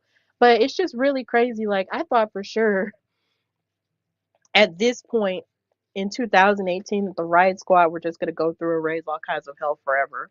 Um, and as you can see, you have the mischievousness of Liv um, right here on display, and none of that really changed as we as we continue to show stuff and evolve here. Because here's Liv right here just crawling and being, like, haha, look at me, with that crazy laugh she has. But yeah, Miss Ma'am being the only one left out of that collective is just really nuts to think about. And then, of course, when you have someone like Natalia, Um, well, before I get to Natalia, let me talk about Mercedes a bit. I think there's a point where I sort of wonder where Mercedes felt a sense of unhappiness because I know as a Mercedes Monet fan, I wanted, and a lot of the fandom wanted for her and Trish Stratus to have a match against each other because they had that face off earlier in the year at the Royal Rumble, at the first ever Royal Rumble for the women. And there was a part of me that felt like, well, if they're doing an all female pay per view, then how come Mercedes does not have, a singles match going up against Trish? That just felt like the smarter thing to do. But she winds up getting put in this match with the Riot Squad. And this is in no means seen as a dig or a diss. Like, do not take this way. But at the time, I low key thought that they were playing in my girl's face when they didn't put her in a singles match against Trish or even a singles match against anybody because she was putting in the work. She had done such a good job. And I wonder if this was the point where maybe she was wondering what her place was because she felt like in her heart of hearts that she should have been seen as the top dog along with the Charlottes and eventually like the way a Becky would be. But she wasn't. And she did her best and she performed to the best of her ability in all of her matches, no doubt about it. But there was something that I felt while watching this match and feeling like maybe she should have had a singles match because on commentary they kept talking about how her and Bailey were a part of setting this evolution forward with their match in Brooklyn. So with that being the case, why isn't she, on a higher marquee? But of course now she's getting her flowers plus some. Monet, 6 belts, is out here winning title after title after title, wrestling in match after match after match, proving that she is the topic of conversation. She is the standard. She is the blueprint. She is the inspiration. She is the GOAT. Um, and she's not being held back. So if she decides for a while that she's not going to come back to the place that isn't going to treat her the way she deserves to be treated, then I am all for it. And I'm all for her holding all the titles too. Because who can tell a black woman that she doesn't deserve the world? Nobody. Absolutely nobody. So, um, and also when it comes to the evolution of Natalia, she's definitely somebody who I have enjoyed watching over the years, and I just love how now she's not only just uplifting the girls across multiple brands, she's also uplifting her own brand by fighting everywhere. If she's not being used, on WWE television, she's like, "Look, I want to fight everybody else." So you're seeing her pop up at GCW, you're seeing her pop up in the indies elsewhere. And I think that's really cool. So I can't wait to read more of her story because I know her book is coming out in October. But she is a woman who loves women's wrestling through and through and wants nothing but good things for it. And hopefully, her and Maxine Dupree can have some stuff going on because they do have a t shirt that has Dungeon Dolls on it. So I'm wondering what's going to happen there. But either way, I'm just proud of the trajectory that Natalia is going on. Um, she is the pillar. Like, she is um, though Mercedes is the GOAT, Natalia definitely is the boat and she is the bar. Like, if you can't cross Natalia, then you're not gonna make it in this business. That's the point. That's how I feel about Natalia. So it's just really great. And then Bailey is somebody who is just due to get all her flowers as well too. So I can't wait to see more of what happens there. But this was a really solid 6 woman tag team match. um, Mercedes and Natalia did a heart attack move, which was, of course, created by Natalia's dad, Jim the Anvil Neidhart, and Brett, I believe. So that was really cool to see. Bailey, even though she was being isolated, she still fought tooth and nail throughout the match as well. And the chemistry between her and Mercedes is second to none. So that was definitely on display here, and it was great. So it was good. And then we moved to this match, Shayna Baszler versus Kyrie Sane for the NXT Women's Championship. Oh my God. And speaking about people who I feel like were cut a raw deal in WWE, Shayna Baszler is definitely one of them. Because when she was in NXT and also a part of the Mae Young Classics, she was rough and tough in a way that I hadn't really seen in a minute. And on top of that, she was a part of that crossbreed between wrestling and the MMA that was becoming popular because of Ronda Rousey, her fellow horsewoman. And she was definitely benefiting from that level of change and from that level of training. And she even mentioned before how she was the first out of the horsewomen to actually start wrestling training. She mentioned that in her rivalry with Ronda before she left.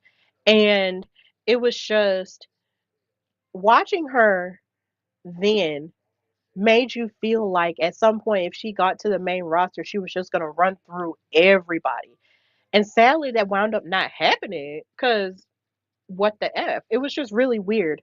um but this match she had with Kyrie, this was the very first time, and talking about first, this is the first time the NXT Women's Championship was being defended on a main roster pay-per-view. um Kyrie, of course, won the very first Mae Young Classic by defeating Shayna Baszler. But of course, once she became the champion, Shayna started attacking her and everyone else and wanted, to get the championship. And in her first opportunity, she wound up losing. And she was just like, look, I didn't lose the match. I just lost the opportunity. And it was almost like she was kind of making an excuse for the fact that Kyrie beat her. So she just kept coming after her and coming after her. And Kyrie was like, fine, since you want to act this mean, then I'll fight you at Evolution. Let's go. And that's how this match took place. And funny enough, you had the power, you had the influence of the MMA and the wrestling thing going on because, of course, you had Ronda, who was in the main event for the Raw Women's Championship, and in the audience, you had Marina Shafir and Jessamine Duke, who were the two other horsewomen of MMA. And we'll get to that in a minute. But this match was absolutely nuts. Kyrie was definitely hard hitting in this match, giving Shayna a lot of kicks, giving her a lot of hard hits and strikes with her elbow and everything. But Shayna was just so vicious and crafty throughout the match. Like she was stepping on her arms like she loved to do to all of her opponents. She was bending her arm backwards with that joint manipulation. Like Shayna just wasn't playing any games when it came to this match. And though you could have argued that she could have won the match by herself, it was the presence of her fellow horsewomen, Marina and Jessamine, who were watching the match outside that would secure her the victory because they got involved, kicked Kyrie Sane in the head, and then because of that blow to the head, Shayna took advantage and locked in the Kirifuda clutch on Kyrie, and she passed out, therefore giving her the title. And it was so sad because Kyrie is such a great wrestler, but the idea that she had her horsewomen to help her win was just absolutely dirty and filthy. And it just felt so wrong. But that's just what was happening there. And it was just like, God dang it. What is going on? No. And they were celebrating with her and they were all happy and everything. And this happened just because Kyrie just so happened to throw Shayna over on top of them. Like, really? Y'all got involved with the match because she threw her on top of y'all. Like, what the heck? And then of course you have the more of the evolution of um people because Marina Shafir is now in AEW. She's known as the problem, and she's standing side by side with AEW World Champion Jon Moxley as part of this faction. And I can't remember the faction name right now to save my life because, of course, my brain is blanking. But either way, to see how she has grown from being, the horsewoman who we would hope to see in NXT to the girl that we see more of now in AEW, it's just really insane. But it's also really good because, hey, let's see. what more she has to offer. And she's had plenty of matches in AEW, in AEW Dark and Dark Elevation and all of that. So yeah, there was a part of me that was hoping she was going to rise up and be outside of the whole horsewoman thing, which she has, and sort of just be her own star. But it just seems like now she's just being a muscle. So yeah, this is where Marina Shafir is at now. Jessamine, I'm not entirely sure what she is doing now, but it doesn't seem like she's on the fighting trajectory. And what bums me out even more is about the trajectory of Shayna, because I honestly feel that once Shayna Baszler lost her title opportunity to Becky Lynch at WrestleMania during the pandemic, she wasn't treated the same at all. She just wasn't. And she was put in tag team stuff and she would do single stuff from time to time. But it just seemed like there was really no push behind her the way it seemed like it was in NXT. It just, it was a disservice. It was a real disservice because, yeah, she was a good tag team wrestler. And yeah, her match against Ronda Rousey was fantastic. But her going up against Becky Lynch should not have been like the end of the road for her and her singles run. It shouldn't have. There should have been more. Like I would argue that at that WrestleMania, that maybe she should have beaten Becky, but then at the same time, if she had, you wouldn't have had that moment where Becky gave the title to Asuka and all that. But at the same time, I don't know. I just feel like maybe Shayna deserved more. She just deserved a little bit more. So yeah, that's just what I had to say about that. But watching her in this match was really tough because at this time, there wasn't anybody who could solve her. And I mean anybody outside of Athena. So that was crazy. So as we move forward, we get to our last two matches of Evolution. We have Becky Lynch versus Charlotte Flair in the first ever last woman standing match for the SmackDown Women's title.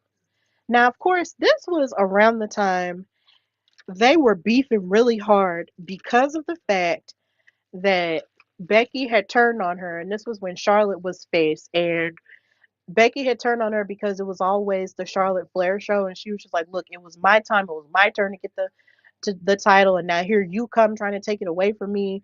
And so she winds up beating Charlotte at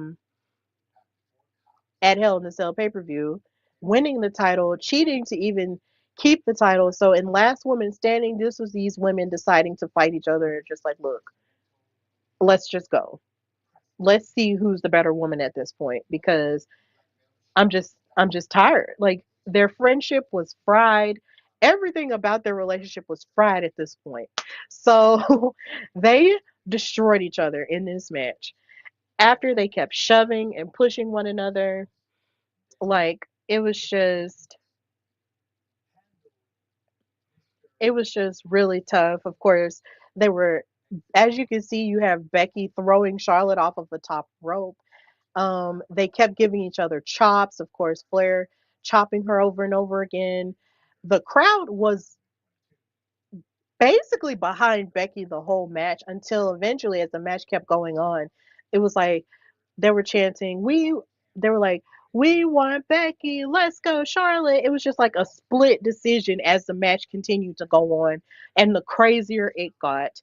You had this other crazy move where you have Charlotte locking in the figure eight onto Becky through the ladder, and this is where I thought maybe her leg was just gonna break off. I was just like, wait a minute, her leg is gonna break off. I can't take this. I can't take it. I can't take it. But then I was like, this is what I signed up for, but I can't take it. They made a mountain of steel chairs. They were throwing chairs in the ring, and I was just like, what in the ECW is going on here? It was just the craziest thing ever. I was just like, oh my god, this is nuts. This is getting crazier and crazier the more it goes on. Um, they kept beating each other with the chairs. Um, they even had a spot with a table where Charlotte tried to blast Becky Lynch through a table, but the table didn't break. But then she did it again, and then blasted her through the table and it actually worked. Um, it was just really nuts. And then at one point, they were fighting in the commentary area, and then Becky wound up jumping off of the ladder onto Charlotte onto the commentary desk. It was just the craziest thing ever. And then she would bury her.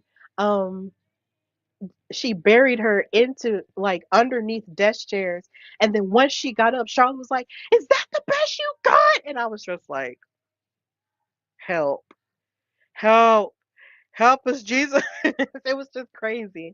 So in the midst of that, um, they were beating each other with kendo sticks. Like it was just a lot going on. It was just one of the most brutal matches I had ever seen in my life. But in the end, Becky Lynch wound up winning and retaining her SmackDown Women's title by crashing Charlotte through the table. Charlotte couldn't get back up, so Becky was the last woman standing, and a lot of people at the time argued that this should have been the main event instead of Nikki versus Ronda. But because of the nature of Ronda's cachet and popularity at the time, I understand why she was. But everybody felt like this match was just better and that it should have been the main event because of the stakes and everything. But honestly, they they basically they stole the show at the time. But I will say, I mean, these women did a great job. I mean, what else can you ask for with a heated rivalry and chairs and tables and kendo sticks involved? You can't ask for anything better than that. These women gave it their all, which is something that they tend to do every time they fight each other. And of course, that wouldn't be the end of their rivalry. But if their rivalry ended with this match here, then I wouldn't have been mad because they really just put it all on the line. So it was just really great. And now we get to our main event, which was Ronda Rousey versus Nikki Bella for the Raw Women's Championship. And when I tell you the war of words these women had against each other were nuts, it was absolutely nuts. Because Nikki and Brie were acting like they were all buddy buddy with Ronda at first, and they were happy that she was there and happy she won the title and stuff. But then they turned on her, and then Nikki was like, "Look, you're riding on our coattails. You're riding on the coattails of an evolution that we helped start, and we're sick of it. So I'm going to take the title from you." But um, Rhonda was like, "Look, you haven't knocked down any doors." And I will never forget the night I heard her say this. She said, "The only door you knocked down was the door to John Cena's bedroom." And then she said, "And he eventually threw you out of that same door." And I was gagged. I was so gagged. And there was nothing that Nikki could even say back to her at that point, because at that point it had been made public that her and Cena had broken up, and it was just crazy. And I hate to even bring stuff like that up, but the fact that that was involved in their rivalry, it was just really crazy. And then, of course, Nikki decided to get even pettier by bringing up Ronda's mother. So, if you've read anything about Ronda Rousey's story, her mother was actually a judo champion as well. So, in all of their talking and jaw jacking at each other, Nikki brought up her mother, and I was just like, "Look, Rhonda, you're really taking it easy on her because, quite frankly, if anybody brings up my mama, you're going to be smacked in the face, punched in the mouth, your teeth will go down your throat, and either way, I'm going to destroy you. You will not bring up Miss Mom, okay? Not my mom. If you want a good way to get knocked the F out, bring up my mom. I promise you will get it." And I try my best not to fight and be confrontational, but for my mother, I will end you. So, in this match, I guess this was where Ronda decided to end her, and this was where she started slinging her arms back and forth and destroying Nikki Bella and just slinging her with her, MMA style. And she was sort of mocking Nikki Bella, saying, "All right, come on, get up, get up. This is a wrestling match." And I was just like, "God dang, the shade." But because Brie Bella was out there, Nikki did not mind playing dirty at all. She was just like, "Look, I'm just gonna play dirty, and if you want to go in and I'll distract the ref, and you punch Ronda, you can go ahead and do that." And Brie did that multiple times, and it was so irritating. I was just like, "Brie, stay out of it, stay out of it." And I was hoping that the ref was gonna see it at some point, but he did it, and I was just like, "Oh my god, this is frustrating." But um Nikki did give Rhonda the best she could. Like she really did like kick all kinds of butt here because her locking in an octopus hold on Ronda Rousey was something I was not expecting while watching this in the moment. And it was something I also wasn't expecting watching it back because I was like, whoa, okay. Because it had been a minute since I had watched it. So seeing this again and being reminded of it, I was like, okay, Nikki, I see you. You came and put on your wrestling shoes that day. And it was really great to see her, rise to the occasion of fighting somebody like Ronda. But eventually, Ronda, and then she wound up, trying to choke her out a little bit and everything. But Ronda refused to give up. And even with all the mind games that Brie was playing with her outside, she wound up collaring her up and throwing her and kicking her off the apron as well. And Ronda wound up retaining the title. And I believe she would go undefeated for a very long period of time, of course, um until WrestleMania of that next year when Becky beat her and Charlotte in the main event. So, Ronda wound up winning that match. She celebrated with her husband and celebrated with the people and everything. And we get this curtain call moment, which is a moment that is, of course, forever sealed in time when it comes to evolution. All of the women, including Stephanie McMahon and all the women who weren't exactly a part of it, because you see Bianca Belair in her pink suit ducked off to the side on the right side. All the women were just celebrating the champions who had main evented and just celebrating the beauty of women's wrestling.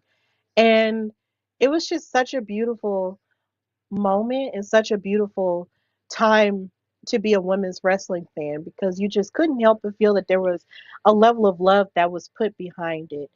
And of course, after this, everyone thought for sure that there would be a chance that we would see the pay per view again, maybe at some point, because there are times where television can get kind of wonky, and then there are certain times where the women get a lot of time. There are some times where the women don't get a lot of time. There are certain shows that give, like NXT, that give women an exorbitant and amazing amount of time. And it's just, there's still so much better that can be done for the women that are involved in wrestling even now in this 2025, and this happened in 2018. So it's been years since evolution has happened. Now, of course, we've had other all women things take place because, of course, we do still have WOW, which comes on every week. We had NWA Empower. We had Women's Wrestling Army that was on YouTube, but I'm not even sure if that's still happening at this point. I mean, there's so much that has happened for all women shows. But WWE, there would always be these reports where someone would say that they feel like it wouldn't sell out or they feel like women's wrestling doesn't sell, which is a complete and utter lie because you have people like Rhea Ripley who has like the top merch seller. There's like you have people who crowd around Bianca Belair at her meet and greets. Like the the very definition of fandom for women's wrestling has changed. And it's not even just women who run to these women, it's men who run to them too, hopefully in a respectful way for all of us, but still, they run and flock to these women because they embody badassery. So the idea that an all women's show wouldn't sell or wouldn't attract an audience is absolutely ridiculous. And whoever said that clearly doesn't know what we want. And so now we move to next month. Evolution has returned July 13th, the 10th anniversary of when Becky Lynch, Charlotte Flair, and Mercedes Moné made their debut on the main roster. Is when Evolution is taking place. It's a huge wrestling weekend, like I mentioned earlier, with NXT Great American Bash, Saturday night's main event, and AEW's All In Texas. You have Evolution taking place again. And it's going to be in Atlanta at the State Farm Arena. I'm hoping to be a part of it in some way. I hope I can get to go. And I'm so happy that this is happening because women's wrestling has clearly come a long way since the last time they've had it.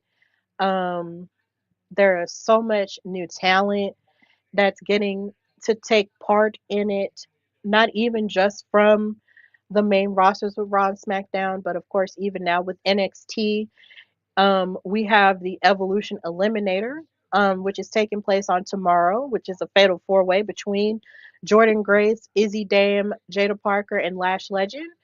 And of course, whoever wins that match gets to fight JC Jane at Evolution for the NXT Women's title. And that's really the only match that we have set for it so far. But here again, we have this week, next week, and the week after that leading up to Evolution. So I'm hoping that there will be more announced for it and that it's not just treated as a one off thing that happens every 7 years.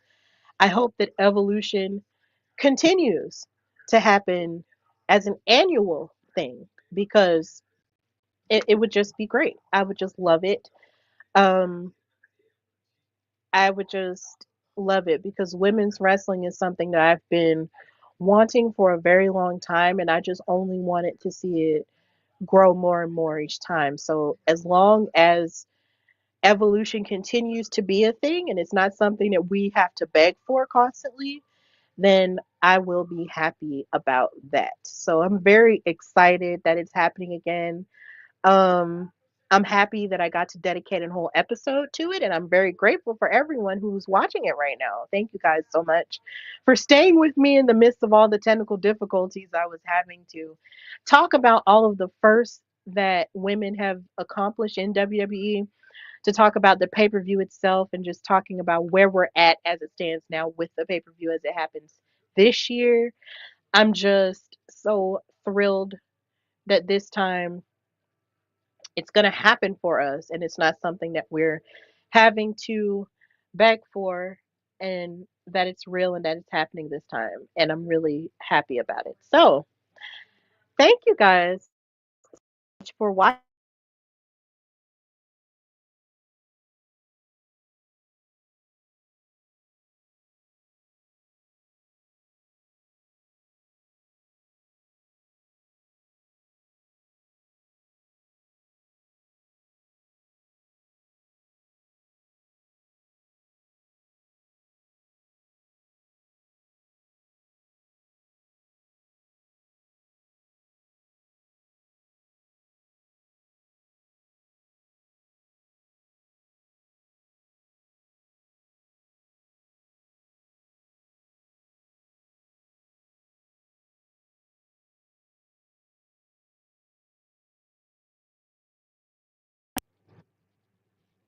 Okay. Sorry. Thank y'all so much for watching this special episode of the Hardy Wrestling Podcast with your girl Stephanie Hardy.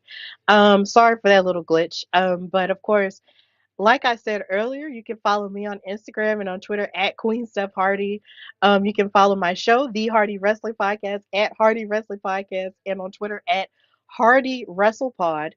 Read all of my articles on Daily DDT. And just continue to support my writing career. And also, if you're looking for somebody to be on a panel to talk wrestling or anything else, I'm available. And also, if you're looking for commentary or ring announcing for your wrestling event, whether it be in Alabama or anyone else, I am open to traveling. So just DM your girl and I will work out rates and we'll talk about that, of course, at some point as well. Um, and of course, this week there will be a new episode of Steph and Cat Talk. Wow, it wasn't one last week because we were dealing with technical issues and also the weather has been crazy. So power and everything else was going out. So that's what we've had going on. And of course, yeah, that's about it. So just be on the lookout for announcements for that and just continue to support the show as it continues to grow. Share the clips, share, your thoughts and input on what I have to say. Also follow me on TikTok too at Stephanie_Hardy. I'm on there sharing clips there as well. And of course, subscribe to the YouTube channel, which is the Hardy Wrestling Podcast. We're trying to get to 500 subscribers. We're getting close. So please, please, please subscribe. And of course, I'm your girl, Stephanie Hardy of HWP and HWP Xtra. And continue to stay safe and love on each other and just continue to be the light in a dark world and just continue to love on wrestling as much as we possibly can. And don't let money corrupt things. Until next time, bye, y'all.